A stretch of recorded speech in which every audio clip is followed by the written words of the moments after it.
একটা প্রশ্ন দিয়ে শুরু করি। শরিয়া বলতে আমরা আসলে কি বুঝি? এটি কি এমন একটি সুস্পষ্ট, সম্পূর্ণ এবং অপরিবর্তনীয় আইন ব্যবস্থা যা একবার নির্ধারিত হয়ে গেছে এবং সব যুগে, সব সমাজে একইভাবে প্রযোজ্য? নাকি শরিয়া মূলত আল্লাহর নির্দেশিত একটি পথ, যার অর্থ ও বাস্তব প্রয়োগ ইতিহাসের বিভিন্ন সময়ে বিভিন্ন আলেম, আইনজ্ঞ, সমাজ এবং রাজনৈতিক বাস্তবতার মধ্য দিয়ে ভিন্নভাবে ব্যাখ্যা করা হয়েছে?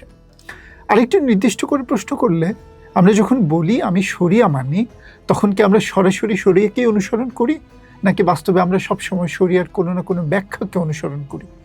এই প্রশ্নের উত্তর এক কথায় দেওয়া সম্ভব নয়, কারণ শরিয়া শুধু একটি ধর্মীয় শব্দ নয়, এটি একই সঙ্গে ইতিহাস, আইন, ধর্মতত্ত্ব, সমাজ, রাজনীতি এবং ক্ষমতার সঙ্গে জড়িত একটি জটিল ধারণা।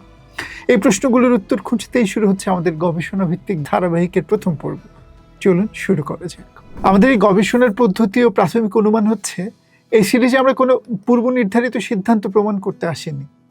আমরা শরিয়া ভালো বা শরিয়া খারাপ এ ধরনের কোনো অবস্থান থেকেও শুরু করছি না, বরং আমরা একটি গবেষণাগত অনুমান পরীক্ষা করতে চাই। সেটা হলো, শরিয়াকে বুঝতে হলে শুধু ধর্মীয় বিধান পড়াই যথেষ্ট নয়, একই সঙ্গে জানতে হবে সেই বিধানগুলো ইতিহাসে কীভাবে বোঝা হয়েছে, কারা ব্যাখ্যা করেছেন, কোন পদ্ধতিতে করেছেন, কোথায় মতৈক্য হয়েছে, কোথায় মতভেদ হয়েছে এবং কোন সামাজিক ও রাজনৈতিক বাস্তবতায় সেগুলো প্রয়োগ করা হয়েছে। এই পর্যায়ে একটি গুরুত্বপূর্ণ পর্যবেক্ষণ সামনে আসে। মুসলিম সমাজের ইতিহাসে মানুষ সাধারণত শরিয়াকে জানে এবং অনুসরণ করে শরিয়ার ব্যাখ্যার মাধ্যমে।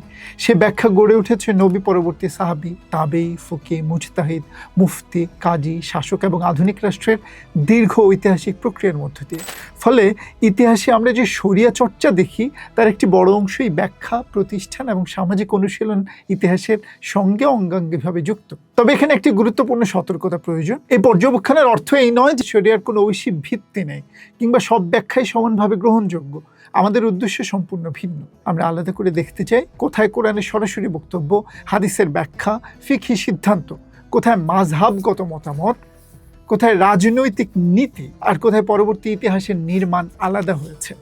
এই স্তরগুলোকে আলাদা করে না দেখলে শরিয়া নিয়ে অনেক বিতর্কই আসলে ভিন্ন ভিন্ন বিষয়কে একই বিষয়ে ধরে নেওয়ার ফল হয়ে দাঁড়ায়। আর এই কারণে আমাদের প্রথম কাজ কোনো সিদ্ধান্তে পৌঁছানো নয়, বরং শরিয়া ধারণাটিকে তার নিজস্ব ঐতিহাসিক, ধারণাগত এবং ধর্মীয় প্রেক্ষাপটে পুনরায় বোঝার চেষ্টা করা। আমাদের গবেষণার পদ্ধতি ও উৎস এই সিরিজে কোনো নির্দিষ্ট মতবাদ, মাযহাব বা সমসাময়িক রাজনৈতিক অবস্থানকে ভিত্তি করে নির্মিত নয়। আমাদের লক্ষ্য শরিয়া ধারণাকে তার পূর্ণ ঐতিহাসিক, ধারণাগত এবং সামাজিক প্রেক্ষাপটে বোঝার চেষ্টা করা। এই উদ্দেশ্যে আমরা মূলত 7 ধরনের উৎস ব্যবহার করব। প্রথমত কোরআন, দ্বিতীয়ত হাদিস, তৃতীয়ত প্রাথমিক ইসলামিক ঐতিহ্য, চতুর্থত ফিকহি মাযহাব, পঞ্চমত ইসলামের রাজনৈতিক ইতিহাস, ষষ্ঠত ঔপনিবেশিকতা ও আধুনিক রাষ্ট্র, আর সপ্তমত সমকালীন গবেষণা। আমাদের উদ্দেশ্য কোনো বিশ্বাসকে প্রমাণ করা বা খণ্ডন করা নয়। আমরা চেষ্টা করব প্রতিটি গুরুত্বপূর্ণ দাবির পেছনে প্রাথমিক উৎস, ঐতিহাসিক প্রমাণ এবং আধুনিক গবেষণার ভিত্তিতে তুলে ধরতে। যেখানে নিশ্চিত উত্তর নেই সেখানে অনিশ্চয়তাকে স্বীকার করব, আর যেখানে দীর্ঘদিনের মতভেদ রয়েছে সেখানে বিভিন্ন ব্যাখ্যাকে ন্যায্যভাবে পাশাপাশি উপস্থাপন করব। কেন এই গবেষণা? শরিয়া সম্ভবত সমকালীন বিশ্বের সবচেয়ে আলোচিত, সবচেয়ে বিতর্কিত এবং একই সঙ্গে সবচেয়ে ভুল বোঝাবুঝির শিকার ধর্মীয় ধারণাগুলোর একটি। আর পৃথিবীর বিভিন্ন দেশে শরিয়া শব্দটি সম্পূর্ণ ভিন্ন অর্থে ব্যবহৃত হয়। কোথাও এটি ন্যায় বিচারের প্রতিশ্রুতি, কোথাও ধর্মীয় পরিচয়ের প্রতীক, কোথাও রাষ্ট্রীয় আইনের ভিত্তি, কোথাও রাজনৈতিক আন্দোলনের স্লোগান, আবার কোথাও মানবাধিকার, গণতন্ত্র এবং নাগরিক স্বাধীনতা নিয়ে বিতর্কের কেন্দ্রবিন্দু। সবচেয়ে লক্ষণীয় বিষয় হলো, এই ভিন্ন ভিন্ন অবস্থানের প্রায় প্রত্যেকটিই নিজেদের ব্যাখ্যাকে আসল শরিয়া হিসেবে উপস্থাপন করে। তাহলে প্রশ্ন হলো, একই কোরআন, একই নবী এবং একই ইসলামী ঐতিহ্য থেকে এত ভিন্ন ভিন্ন শরিয়া ধারণা কীভাবে তৈরি হলো? কেন একই প্রশ্নে একজন আলেম একটি সিদ্ধান্তে পৌঁছান আর অন্যজন সম্পূর্ণ ভিন্ন সিদ্ধান্ত দেন? এই প্রশ্নগুলো সহজ উত্তর নেই, কিন্তু একটি বিষয় স্পষ্ট, শরিয়াকে বুঝতে হলে শুধু কয়েকটি ধর্মীয় বিধান জানাই যথেষ্ট নয়। এর জন্য একসঙ্গে দেখতে হবে কোরআন, হাদিস, ইসলামী আইনশাস্ত্র, ইতিহাস, ভাষা, সমাজ, রাষ্ট্র এবং রাজনৈতিক ক্ষমতার পারস্পরিক সম্পর্ক। এ কারণেই আমরা এই গবেষণা শুরু করছি। আমাদের প্রথম মৌলিক প্রশ্নে আমরা ফিরে যাই, শরিয়া শব্দের আসল অর্থটা কী? আজ শরিয়া শব্দটি উচ্চারিত হলেই অধিকাংশ মানুষের মনে প্রথমে যে ধারণাটা আসে সেটা হলো একটি আইন ব্যবস্থা। সংবাদ মাধ্যমে আমরা শুনি শরিয়া আইন, রাজনৈতিক বক্তৃতায় শুনি শরিয়া প্রতিষ্ঠা, আবার রাষ্ট্রীয় আলোচনায় আসে শরিয়া ভিত্তিক সংবিধান। ফলে শব্দটি অনেকের কাছে আদালত, অপরাধ, দণ্ডবিধি এবং রাষ্ট্রীয় আইন প্রয়োগের সঙ্গে প্রায় সমার্থক হয়ে উঠেছে। কিন্তু শব্দটির ভাষাগত ইতিহাস আমাদের ভিন্ন একটি চিত্র দেখায়। আরবি শরিয়া শব্দটি এসছে শিন র আইন ধাতু থেকে। প্রাচীন আরবি অভিধানগুলোতে ধাতুর অর্থক্ষেত্রের মধ্যে পাওয়া যায় একটি উন্মুক্ত পথ, সুস্পষ্ট প্রবেশ পথ, অনুসরণযোগ্য পন্থা কিংবা নির্ধারিত জীবন পদ্ধতির ধারণা।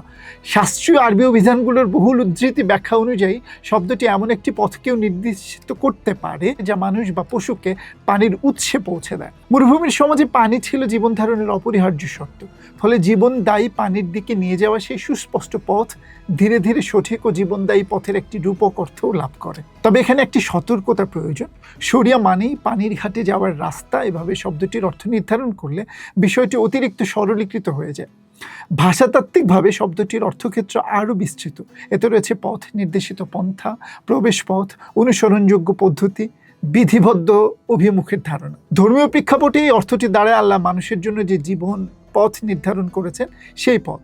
শব্দটির ভাষাগত অর্থে আধুনিক অর্থে কোনো আইন সংহিতা, সংবিধান, দণ্ডবিধি বা রাষ্ট্রীয় কোডের ধারণা নেই, বরং এর কেন্দ্রীয় ধারণা হলো পথ নির্দেশ, জীবনযাপনের অভিমুখ এবং অনুসরণযোগ্য নৈতিক পন্থা।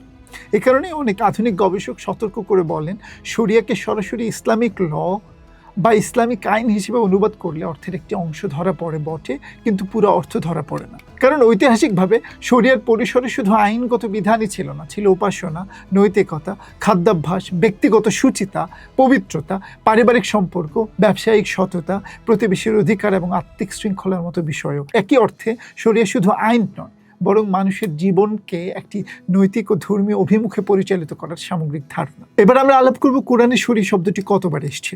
এখানে একটি বিষয় হয়তো অনেককেই অবাক করবে। আজকালকার আলোচনায় শরিয়া শব্দটি এত বেশি ব্যবহৃত হয় যে অনেকের ধারণা কোরআনেও এটি অত্যন্ত ঘন ঘন এসছে, কিন্তু কোরআনে পাঠ ভিন্ন একটি ছবি দেখায়। শরিয়া বিশেষ রূপটি কোরআনে মাত্র একবার এসছে, সূরা আল জাসিয়াতে 45 নম্বর সূরার 18 নম্বর আয়াত, সুম্মা জাআলনাকা আলা শারিআতিন মিনাল আমরি ফাত্তাবি'হা ওয়া লা তাত্তাবি' আহওয়া'আল্লাযীনা লা ইয়ালামুন।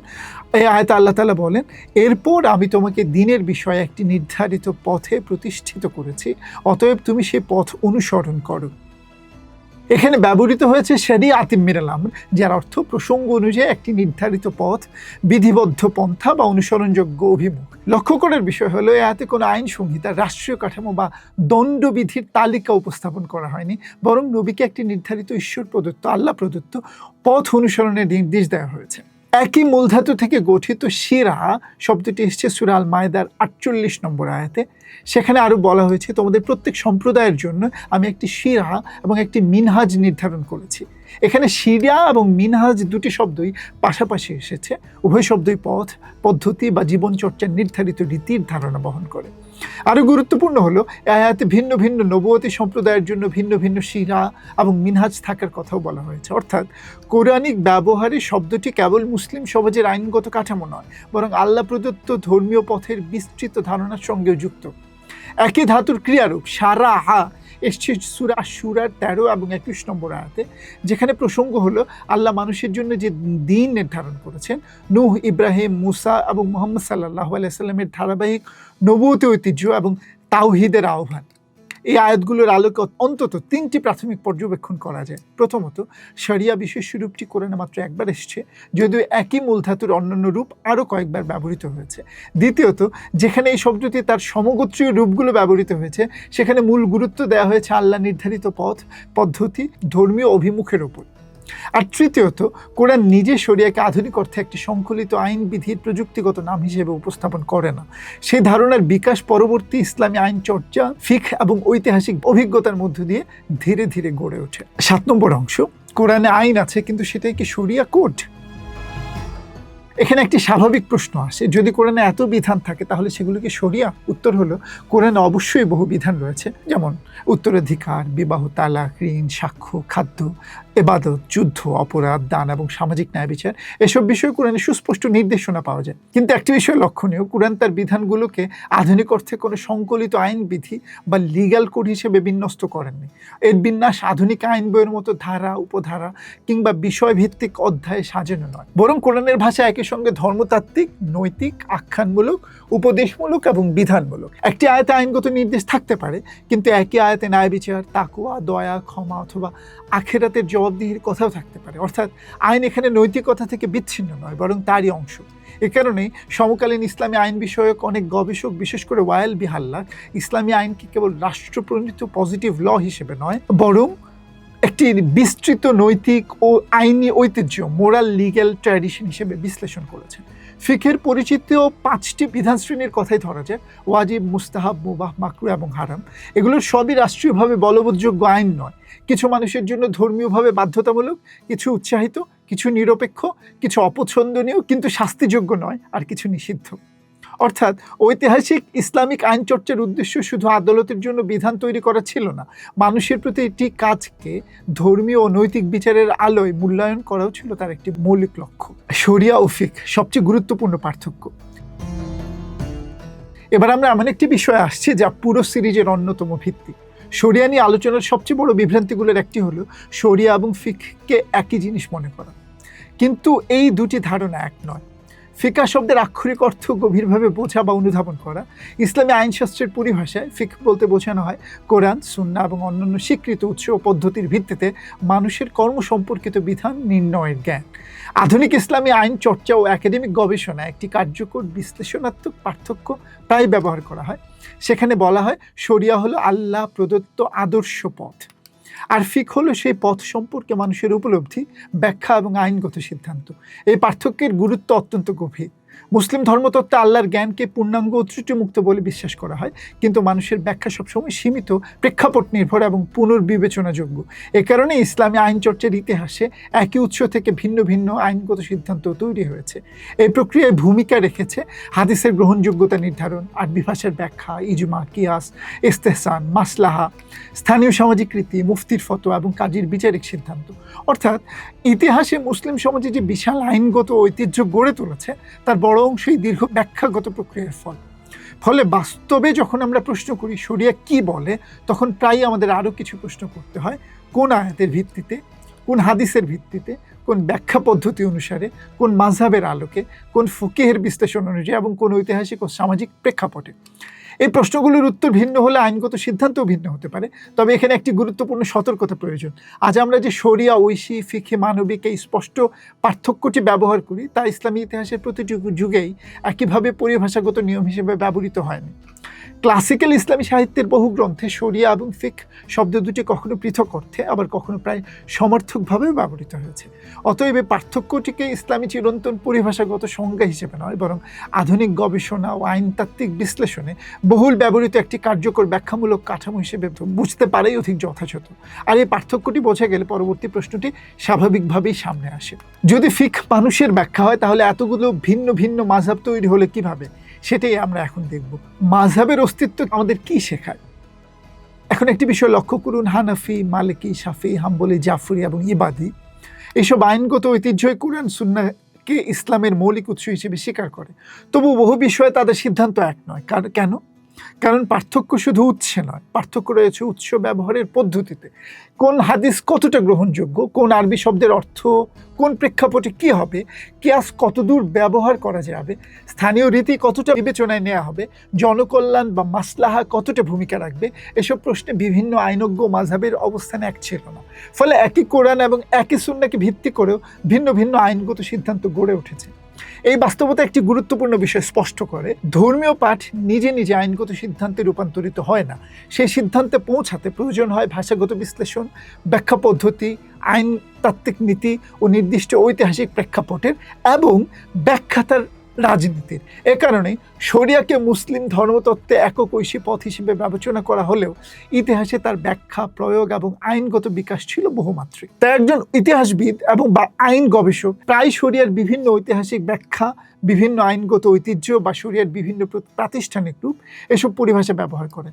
এর উদ্দেশ্য একই শরিয়া আছে এমন দাবি করা নয়, বরং ইতিহাসে একই ঐশী আদর্শকে মানুষ কীভাবে বিভিন্নভাবে বুঝেছে, ব্যাখ্যা করেছে এবং বাস্তবায়নের চেষ্টা করেছে সেই বৈচিত্র্যকে বর্ণনা করা। প্রাথমিক ইসলামী যুগে শরিয়ার অর্থ কি ছিল?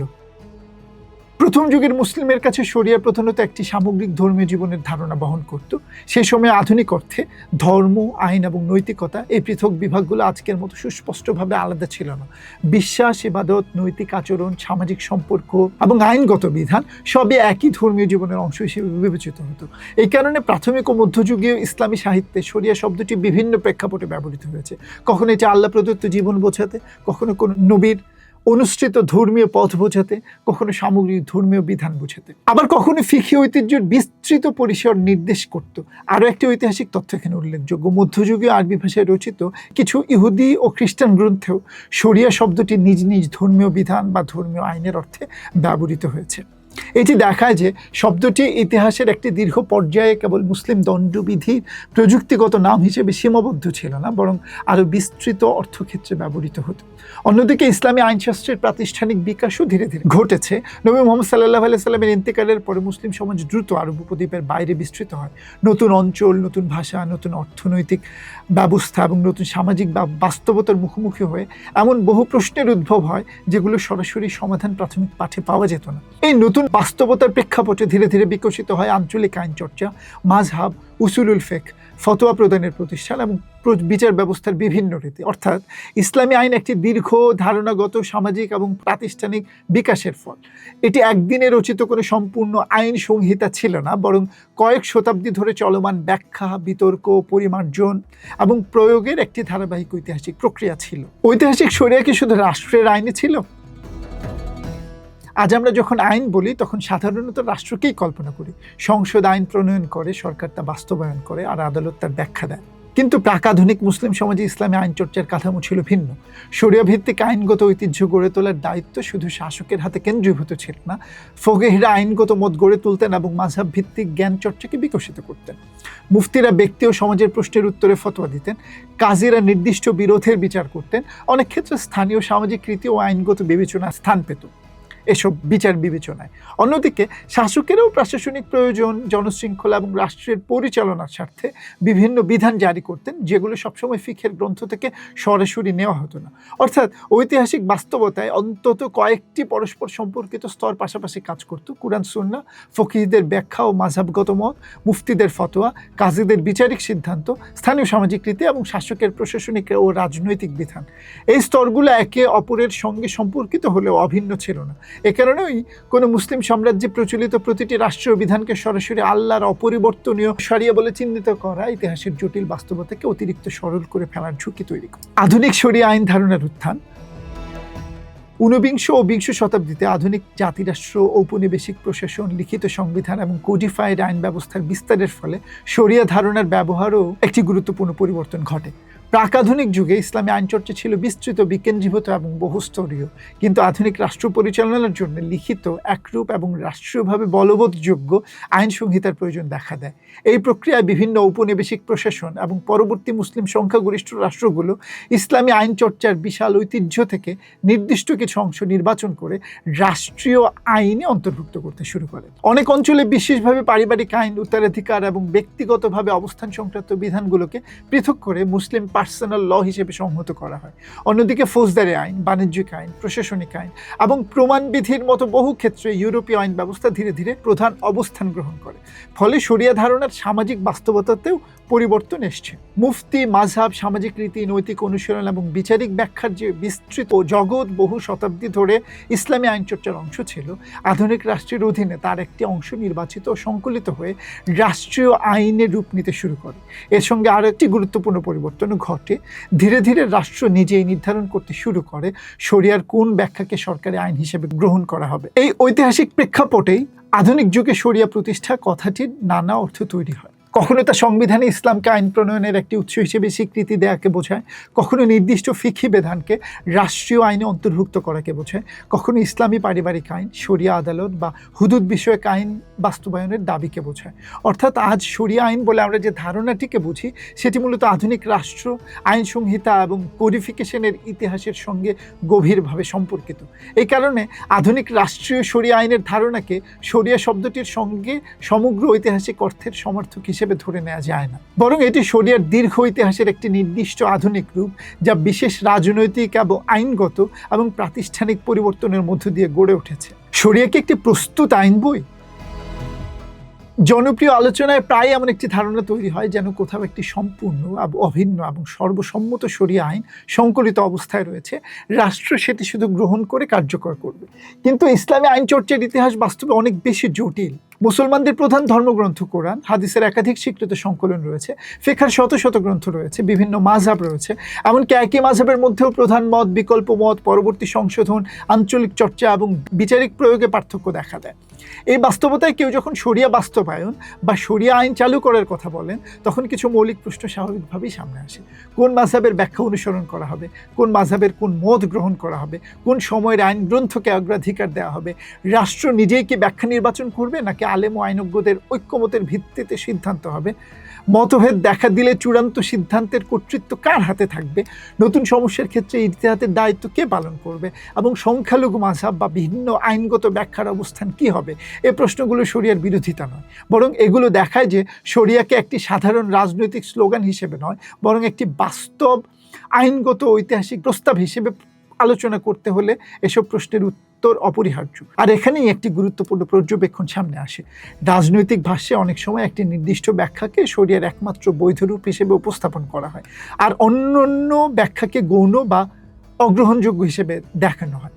ইসলামের ইতিহাসে এমন প্রবণতার উদাহরণ যেমন রয়েছে, তেমন বহু যুগে একাধিক আইনগত মতের সহাবস্থানের উদাহরণও রয়েছে। কোন পরিস্থিতিতে কোন প্রবণতা দেখা গেছে সেটি আমরা এই সিরিজের পরবর্তী পর্বগুলোতে ঐতিহাসিক প্রমাণের ভিত্তিতে বিশ্লেষণ করব।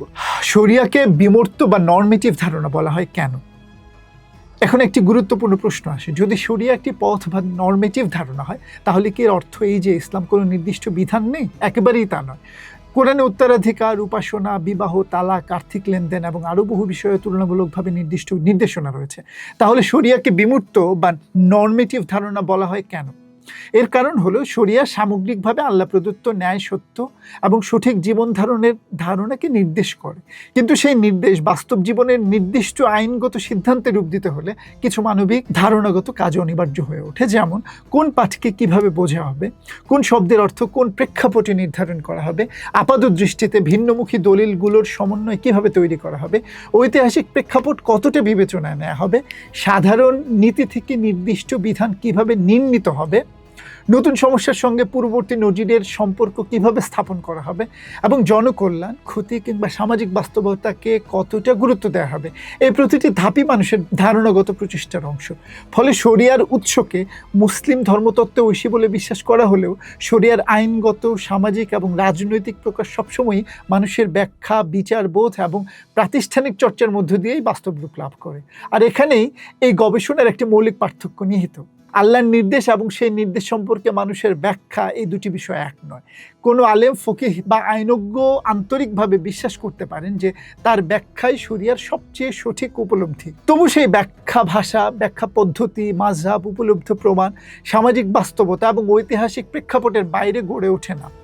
এই কারণেই ইসলামী আইন চর্চার ইতিহাস একই সঙ্গে ঐশী নির্দেশনার প্রতি অনুগত্যের ইতিহাস, আবার মানবিক ব্যাখ্যা ও বৌদ্ধিক প্রচেষ্টারও ইতিহাস। একটি কার্যকর সংজ্ঞা এবং প্রথম পর্বের উপসংহার আমরা করব এখন। তাহলে এই দীর্ঘ আলোচনার পর একটি প্রশ্ন ফিরে আসি, শরিয়া বলতে আমরা কি বুঝবো? এই গবেষণার জন্য আমরা একটি কার্যকর সংজ্ঞা ব্যবহার করছি। আমাদের আলোচনায় শরিয়া বলতে বোঝানো হবে ইসলামী ঐতিহ্যে আল্লাহ প্রদত্ত সঠিক জীবন পথের নর্মেটিভ ধারণা, যা বিশ্বাস, ইবাদত, নৈতিকতা, ব্যক্তিগত আচরণ, সামাজিক সম্পর্ক এবং আইন সব কিছুকে অন্তর্ভুক্ত করে। আর ইতিহাসে এই পথের বাস্তব আইনগত, সামাজিক ও প্রাতিষ্ঠানিক রূপ গড়ে উঠেছে মানুষের ব্যাখ্যা, ফিকহি পদ্ধতি, সামাজিক চর্চা এবং রাজনৈতিক কাঠামোর মধ্য দিয়ে। এই সংজ্ঞার মধ্যে আমরা সচেতনভাবে তিনটি স্তর আলাদা করে রেখেছি। প্রথম স্তর ঐশী উৎস, আল্লাহ প্রদত্ত উৎস, মুসলিম বিশ্বাস অনুযায়ী শরিয়া আল্লাহ প্রদত্ত পথ। দ্বিতীয় স্তর মানবিক ব্যাখ্যা, মানুষ কুরআন, সুন্নাহ এবং অন্যান্য স্বীকৃত উৎসের আলোকে সেই পথের অর্থ নির্ধারণ করার চেষ্টা করে। তৃতীয় স্তর ঐতিহাসিক ও প্রাতিষ্ঠানিক বাস্তবায়ন, সমাজ, বিচার ব্যবস্থা, ধর্মীয় প্রতিষ্ঠান এবং রাষ্ট্র সেই ব্যাখ্যাগুলোকে বিভিন্ন সময় বিভিন্নভাবে বাস্তবে রূপ দেয়। এই তিনটি স্তরকে এক করে ফেললে একটি ঝুঁকি তৈরি হয়। তখন কোনো নির্দিষ্ট ফকিহের মত, কোনো মাযহাবের ব্যাখ্যা, কোনো শাসকের সিদ্ধান্ত কিংবা কোনো আধুনিক রাষ্ট্রের আইনকে সরাসরি আল্লাহর চূড়ান্ত নির্দেশ হিসেবে উপস্থাপন করার প্রবণতা দেখা দিতে পারে। অন্যদিকে এই স্তরগুলোকে পৃথকভাবে বিশ্লেষণ করলে শরিয়ার ধর্মীয় গুরুত্ব অস্বীকার না করেও তার ব্যাখ্যা, বিকাশ এবং প্রয়োগ নিয়ে গবেষণামূলক আলোচনা করা সম্ভব হয়। তাহলে আজকের আমাদের আলোচনার সারাংশ কি? আমরা দেখেছি কোরআনে শরিয়া শব্দটির ব্যবহার সীমিত, কিন্তু তার অর্থ গভীর। আমরা দেখেছি কোরআনে বহু আইনগত নির্দেশনা রয়েছে, তবে সেগুলো আধুনিক অর্থে কোনো সংকলিত আইন সংহিতার রূপে উপস্থাপিত হয়নি। আমরা দেখেছি ইসলামী আইন চর্চার ইতিহাসে ফিকহ, মাযহাব, ফতোয়া এবং বিচার ব্যবস্থা দীর্ঘ কয়েক শতাব্দীর বৌদ্ধিক বিকাশের মধ্য দিয়ে গড়ে উঠেছে। আমরা দেখেছি শরিয়া নিয়ে ইতিহাসের আলোচনা আসলে একই সঙ্গে ঐশী নির্দেশনা, মানবিক ব্যাখ্যা এবং সামাজিক রাজনৈতিক বাস্তবতার ইতিহাস। এ কারণে শরিয়া কি, এই প্রশ্নের উত্তর একটি বাক্যে শেষ হয় না। শরিয়া একই সঙ্গে একটি ধর্মীয় আদর্শ, একটি নৈতিক অভিমুখ, একটি আইনতাত্ত্বিক ঐতিহ্য এবং একটি দীর্ঘ ঐতিহাসিক ব্যাখ্যার ক্ষেত্র। তাই ভবিষ্যতে যখনই কোনো ব্যক্তি, মাযহাব, সংগঠন বা রাষ্ট্র কোনো অবস্থানকে শরিয়া বলে দাবি করবে, তখন আমাদের কয়েকটি প্রশ্ন করা উচিত। এই ব্যাখ্যার প্রাথমিক উৎস কি? এটি কোন ব্যাখ্যা পদ্ধতির উপর দাঁড়িয়ে আছে? কোন আইনগত ঐতিহ্যের প্রতিনিধিত্ব করছে? কোন ঐতিহাসিক প্রেক্ষাপটে এটি গড়ে উঠেছে? এবং কোন প্রাতিষ্ঠানিক ও রাজনৈতিক কাঠামোর মধ্য দিয়ে এটি বাস্তবায়িত হচ্ছে? এবং একই সাথে যিনি ব্যাখ্যা করছেন তার রাজনীতি কি? এই প্রশ্নগুলোর উত্তর খুঁজেই হবে আমাদের এই গবেষণা ধারাবাহিকের পরবর্তী যাত্রা। ভালো থাকবেন, আমাদের সঙ্গে থাকবেন।